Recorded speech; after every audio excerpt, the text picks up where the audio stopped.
So we're going to talk about the men's in segment 2. And solid week. Obviously didn't have the midweek. But you played A&M yesterday at A&M. And a game that was It was the Chaz Lanier show in the first half, man. it was well, but even they started slow. I think we were down by 9 early, and then Chaz Lanier, welcome to the show, big guy. Dropped 6 of 7 from 3-point land in the first half, I believe. He was lighting it up, and then the dunk that he did with the left hand was just electric. That was the most exciting shot that he made in the entire first half. Because how long have we talked this year about how we wish he would go aggressive to the rim? Yeah, I mean, there's been times like, for instance, the one like bitter spot in our mouth still, that Vanderbilt game where he took it soft to the rim and ended up getting it blocked and then on an easy layup. We just want to see him go strong to the rim, and he did on that one. And you mentioned it, going up with the left hand as well. That was the most exciting point of the game for me, was seeing him take it to the hoop like that and just power it down with the left hand. This was a big win. One, Chaz Lanier, 30 points. That can't be understated. Hit 8 threes, which, by the way, ties a program record for made threes in an SEC game, I believe. That's huge. And I was kind of like questioning that. I'm like, what? DK, 100%. But no, DK was aggressive and would go to the rim a lot. So that's how he got a lot of his points. It wasn't necessarily just from 3-point land. And Dalton Connect, by the way, a mid-range shooter was almost automatic. So that's understandable. But no, eight threes made. Chaz Lanier, Zakai Zeigler really didn't have the best first half. Now, I tell you what I thought was going to lose us the game is Igor Milicic getting into foul trouble the way he did, man. It was couldn't even play really any of the game. He only had 5 points. He only played 19 minutes in the game. Yeah, I thought that was that's your next best scorer, in my opinion, is Igor. And so him being out as much as he was, Jordan Gainey stepped up though.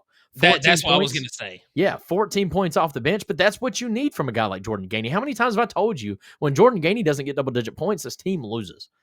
But in this case, Igor didn't. Jordan Gainey did.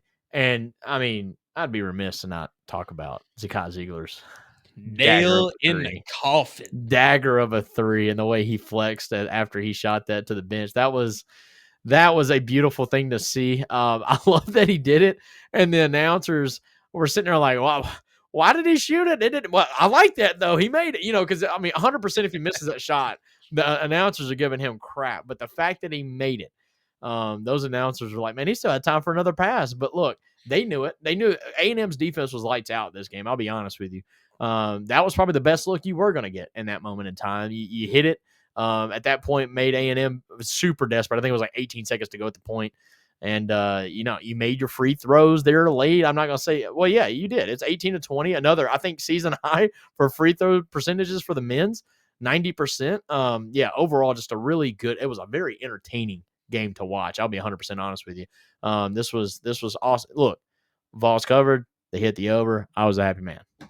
Yeah, that's the absolute truth there. And, the thing that cannot be overstated about that Zakai Zeigler made 3-pointer there is the swing difference right there. I mean, you're up by 3 at the moment. If you miss that, A&M's they're coming back down the court with a chance to either trail by 1 or tie the game. Yeah. And you knock it down, go up by 6, you force them to have to take a 3, in which Tennessee gets the rebound. They foul Chaz Lanier, and he knocks down 2 free throws to extend it out to 8. And that was all she wrote at that point. Yeah, I love the fact that, and at one point when you want to talk about refs in this game, this was getting crazy. I mean, it was like every possession, if all you did was went to the basket, you were getting fouled, 100%. And so Zakai Zeigler recognized that. And in the final 7-8 minutes of this game, he kind of took over. I mean, he would drive to the basket, get a foul. The second half of this game took forever. It was, you get free throws. And it kind of went back and forth there. But both teams, credit to them, they kind of learned from that. They were taking it, to their advantage. But no, overall, man, I loved one thing I'll hate from this game, and it has nothing to do with the game itself. It was the halftime. It was the halftime announcers pissed me off. Chaz Lanier goes 6 of 7 from 3-point land. And all ESPN can do is not give the man his moment. No, they want to sit there and talk about how Chaz Lanier, there's no way he can do that in the second half. And when I heard them say that, I'm like, are you kidding me? Like, this dude just had the best half of basketball I think you could really ever ask of a player. And you're going to spend the time sitting there saying, the math, the math doesn't make, like, there's no way you can keep this up for 40 minutes, not 60 minutes. But, like, even if you can't, you don't squander the moment like that. Like, that kind of pissed me off. I think ESPN, obviously, they do everything to piss you off. But I thought that was pretty low down of them. I thought they kind of shadowed his moment there a little bit at halftime. But overall, he still hit maybe 2 of 8 from 3 in the second half or something like that. I don't know. But overall, I mean, he still had a monster of a game. He's getting the praise he needs. Yeah, and I'm not gonna lie, I was kind of guilty of that as well. I mean, I was loving everything that he did in that first half, and I was reveling in it at halftime. But I also went and I posted on Twitter on halftime, and I said, halftime thoughts. Somebody else has got to step up because A&M will not allow Chaz Lanier to do exactly what he just did in that second half. And sure enough, that's what happened. I mean, 22 first half points. He only had 8 in the second half. 2 of 6 in the second half, I believe, from the 3-point line after going 6 of 7 in the first half. But you got what you needed from Jordan Gainey, from Zakai Zeigler stepping up in that game. Those are the two that stepped up. I mean, Yes. Gainey hitting the 2 back-to-back threes was massive. As far as, I mean, Gainey was 2 for 5 from the 3-point line in this game, but the 2 threes that he hit were huge. Yeah, and the time that he hit them was, I mean, those, you talking about like dagger of a moments like Zakai's was. I mean, those back-to-back threes that Gainey hit, it was like every time A&M got within possession, Gainey would come out and put him up by 3 more, made it a 2 or 3 possession game. So yeah, I mean, the timing of which Gainey hit those threes were massive, especially in a game where you didn't know who you were going to get the 3 ball from. Igor obviously not playing his best game. I mean, he was in foul trouble the entire game. So, I mean, that's your next best 3-point shooter. So it was huge to see Gainey step up the way he did that game. But the biggest thing that stands out to me as far as the stat book goes, though, it is the 3-pointers. I mean, Tennessee shooting almost 50% from the 3-point line in this game. Obviously, Chaz Lanier hitting 8 of those. It's a little bit deceiving considering Chaz Lanier, but crazy. Yeah. But yeah, go ahead. But then Texas A&M shot 5 of 30 from the 3-point line. At home, bro. At their home court. That's unheard of. Usually, home team doesn't shoot that bad from 3. I think I heard a stat today, and I might have misheard it, but I think the last 2 games that Tennessee and Texas A&M have faced off, A&M has shot a total of 12 for 58 from the 3-point line. But let me tell you a stat that's even further than that. I mean, obviously, abysmal night shooting from 3. It was Wade Taylor. Wade Taylor going 0 for 9. Yes. That is their guy. That is their guy. And him going 0 for 9, that was a mess. I think Tennessee played great defense, but I think that had a lot to do with the win here. Also, Solomon Washington going 0 for 4. So both of those guys going combined 0 for 13. And that's 2 of their starters of the game. Yeah. So let me take that one step further for Wade Taylor. He was 4 of 15 from the field. Yeah. He got most of his points from the foul line, going 10 of 12 from the free throw line in the game. Yep.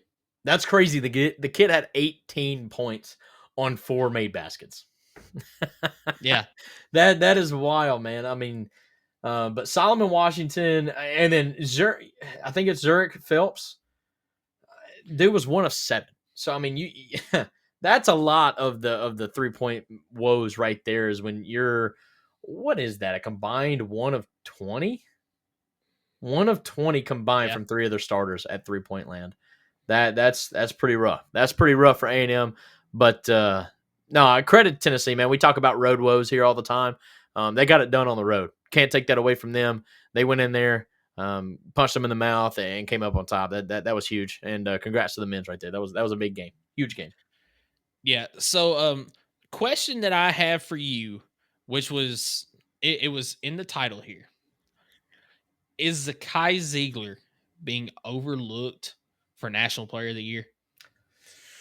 Now let me kind of let me show my work here. Do I think that Zakai Zeigler should be the National Player of the Year? Absolutely not. I mean, what some other people have done this year, like Cooper Flagg, like Janai Broom, like him or not, Janai Broom, he should absolutely be in that conversation. And those are the 2 that it's going to come down to. But when you look at what Zakai means to his team and really his stats on the season, should he be getting more love towards that National Player of the Year mark? I mean, so I'm looking at it now. You can't. I don't think you can really punish or reward a player just based on what team he's on. I mean, at the end of the day, it's an individual award, right? So, Yep. because if you were doing it that way, then DK should 100% won last year because what he meant to Tennessee last year was leaps and bounds. I think more than what Zach Edey. Well, maybe not because Zach Edey absolutely just taller than everybody and scored 70 points a game because all he hit was layups. But I'm looking at it. I mean, he's not far off of averaging a double double, which is crazy. Yeah. I mean, he's averaging on the plus side of 7 assists a game, almost 8 assists a game, and he's averaging 13.5 points a game. Field goal percentage 40%. I think he's